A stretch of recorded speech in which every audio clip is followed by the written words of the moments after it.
کے انسانوں کو محنت کا میدان بناوے تو یہ بات سامنے آئے گی کہ بھئی یہ کام دعوت اللہ کا یہ ہر مسلمان کے کرنے کا کام ہے، یہ کوئی جماعت نہیں ہے۔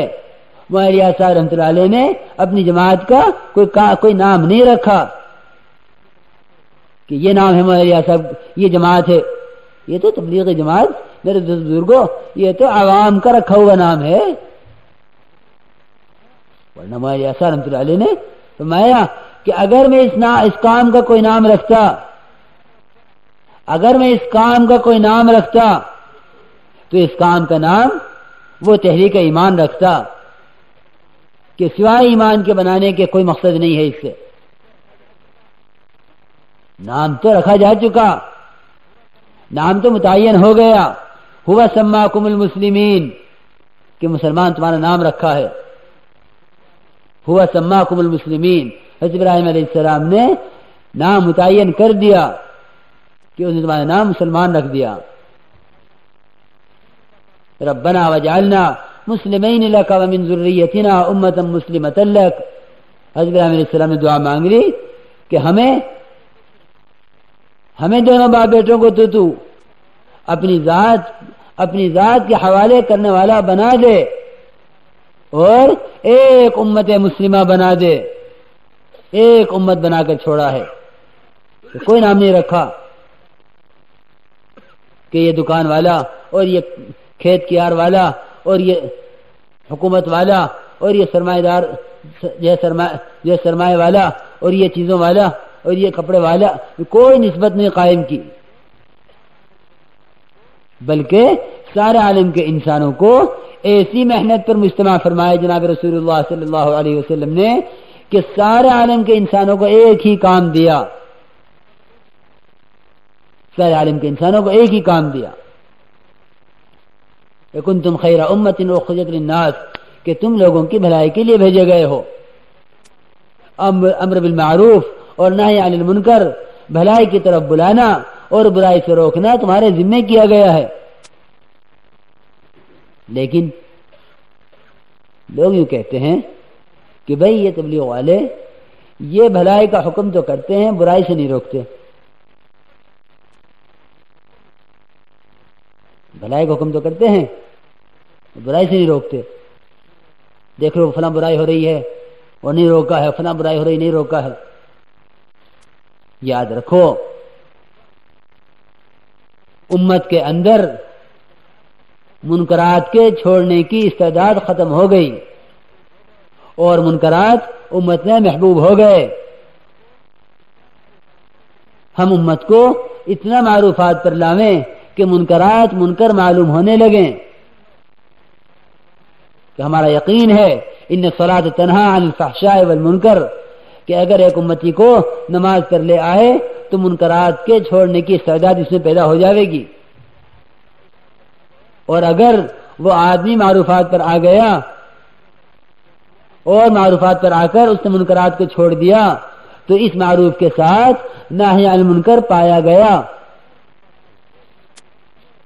اور منکرات کے چھڑوانے کے لیے قوت کا ہونا شرط ہے، لیکن معروفات پر لانے کے لیے قوت کا ہونا شرط نہیں ہے۔ ایک ننگا بھوکا فقیر اور ایک ذلیل اور ایک نیچا آدمی، ایک عام آدمی، وہ بھی معروفات پر لا سکتا ہے اور بھلائی کا حکم کر سکتا ہے، لیکن برائی سے روکنے کے لیے قوت کا، سلطنت کا اور بادشاہت کا اور عمارت کا یا جسمانی طاقت کا یا زبانی طاقت کا یا ہاتھ کی طاقت کا یا ہتھیار کی قوت کا، ان سب کا ہونا شرط ہے، اور یہ شرط ہر ایک کے پاس نہیں پائی جاتی۔ اس لیے عام امت کے ذمہ ہے کہ معروفات کے ذریعے سے امت کو بھلائی پر اور کرنے کے کاموں پر لے آؤ، تو نہ کرنے کے کام یہ خود چھوڑ دے گی، کیونکہ یہ ہے امت کے لانے کا راستہ۔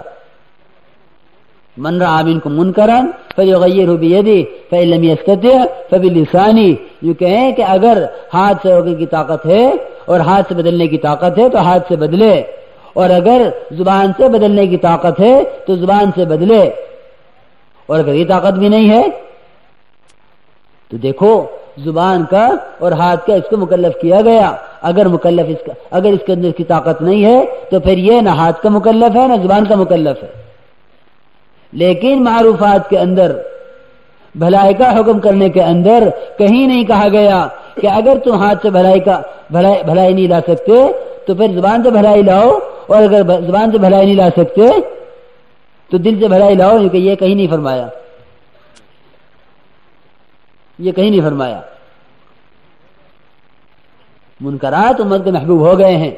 اب امت کو معروفات پر لانے کے لیے کیونکہ ہم ایک چیز کی بھلائی اور ایک چیز کو اتنا خوبصورت کر کے پیش کرے امت پر کہ یہ اس کو لے کر منکرات کو خود چھوڑ دے. معروفات تو داعی کی طرف سے آتے ہیں اور منکرات کا چھوڑنا مدعو کی طرف سے آنا چاہیے کہ مدعو یہ کہے کہ ہاں بھائی یہ چیز غلط ہے. اگر داعی نے یوں کہا مدعو سے کہ یہ چیز غلط ہے تو صحیح اس کے سامنے نہیں، اس کو اپنے غلطی پر اور اصرار ہوگا. اور اللہ تعالیٰ کے یہاں غلطی کرنے والے کی اتنی پکڑ نہیں ہے جتنی غلطی پر اصرار کرنے اور اس غلطی پر جمنے والے کی ہے. یہ تو نوح علیہ السلام کی قوم کی حرکت تھی. اصروا واستكبروا استکبارا کہ انہوں نے اپنے گناہوں پر اصرار کیا، اس پر انہوں نے اصرار کیا نہیں ہمیں یہی کرنا ہے، ہمیں یہی کرنا ہے، ہم اس کو نہیں چھوڑیں گے. تو کہیں ایسا نہ ہو کہ امت اصرار پر آ جاوے، کیونکہ جب اصرار پر امت آ جاتی ہے تو پھر اللہ تعالیٰ کی طرف سے نصرتوں کا اور اللہ تعالیٰ کی طرف سے کیونکہ خدا نہ کرے توبہ کا دروازہ بند نہ ہو جاوے. کہ اصرار اللہ کو پسند نہیں ہے، کیونکہ جو چھوٹا گناہ ہے اگر اس پہ اصرار کر رہا ہے تو وہ اصرار کی وجہ سے، اصرار کے کرنے کی وجہ سے وہ گناہ کبیرہ ہو جاتا ہے. اصرار سے وہ گناہ کبائر میں داخل ہو جاتا ہے. تو میرے دوستو بزرگوں، دعوت اللہ کی محنت امت کے ایک ایک فرد کے ذمہ ہے. یہ تو نبیوں والا کام ہے. انبیاء علیہ السلام کی تمام انبیاء علیہ السلام کی محنت کا خلاصہ ہے اللہ کے بندوں کو اللہ کی ذات سے جوڑنا، اور اللہ تعالیٰ کی تمام فتوحات اور تمام غیبی نصرتیں اور تمام تائیدات جو کچھ صحابہ کرام اور انبیاء علیہ السلام کے ساتھ ہوئی ہیں، ان تمام نصرتوں کا اور ان تمام فتوحات کا دروازہ قیامت تک کے لیے کھلا ہوا ہے. کیونکہ اللہ تعالیٰ کا وعدہ دعوت کے ساتھ ہے. اللہ تعالیٰ کا نصرت کا وعدہ انبیاء کے ساتھ نہیں ہے. صرف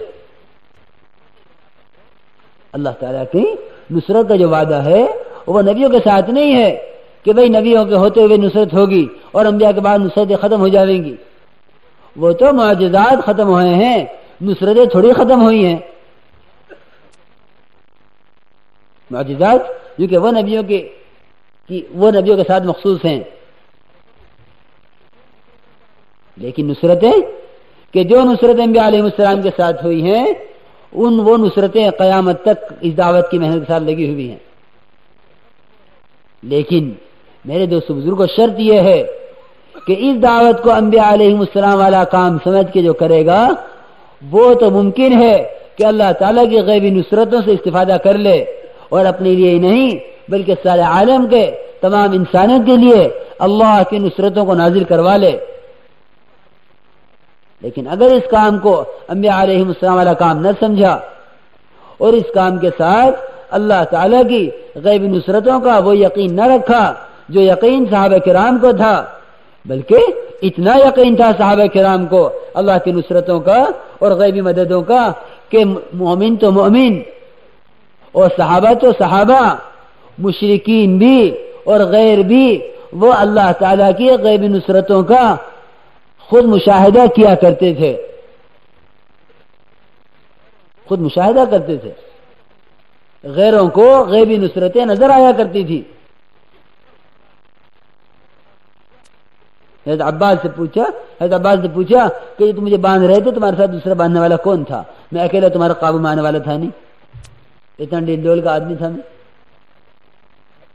کہ نہیں میرے ساتھ تو کوئی بھی نہیں تھا, میں نے تو تجھے اکیلے نے باندھا ہے, کیونکہ تو میں تیرے کبھی بھی قابو میں نہیں آ سکتا تھا, تیرے ساتھ دوسرا کون تھا؟ کہ نہیں میرے ساتھ تو کوئی نہیں تھا,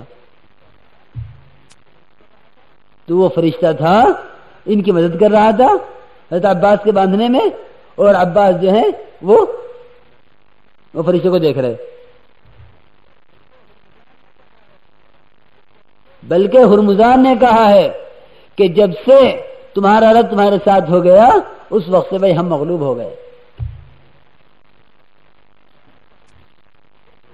ہاں, ہرمزان نے کہا کہ جب سے تمہارا رب تمہارے ساتھ ہو گیا وجہ سے ہم مغلوب ہو گئے, ورنہ ہم تمہیں غلام بنائے ہوئے تھے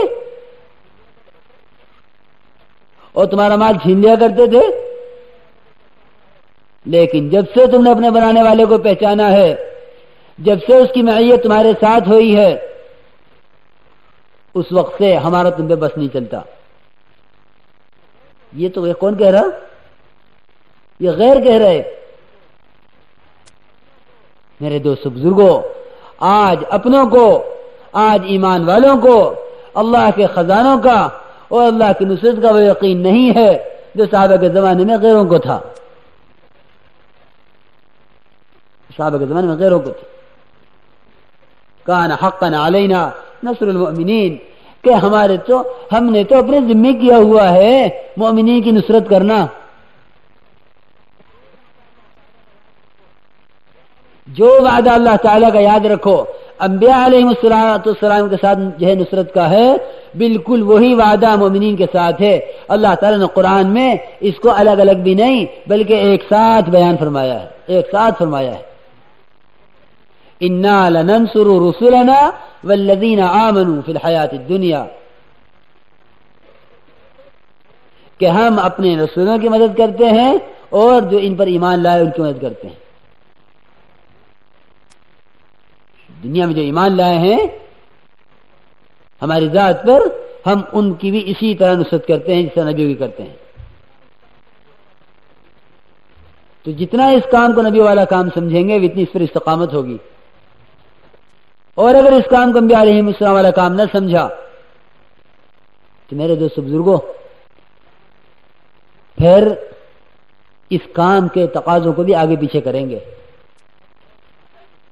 کہ بھئی خیر کا کام ہے, اور خیر کے کام میں تو رخصت ہوا ہی کرتی ہے کہ بھئی چلو اب, اس لیے کہ نماز ہے ایک عمل ہے, نماز ایک عمل ہے, لیکن نماز کے عمل میں اختیار ہے کہ یہ نماز اول وقت پڑھ لے یا آخر وقت میں پڑھ لے. پانی پلانے پر آمادہ کر رہا ہے کہ بھئی پانی پلاؤ, اطعم الطعام وافشوا السلام, کہ جنت میں داخلے کے لیے. اور اللہ تعالیٰ کیا فرما رہے, ولا يحض على طعام المسكين,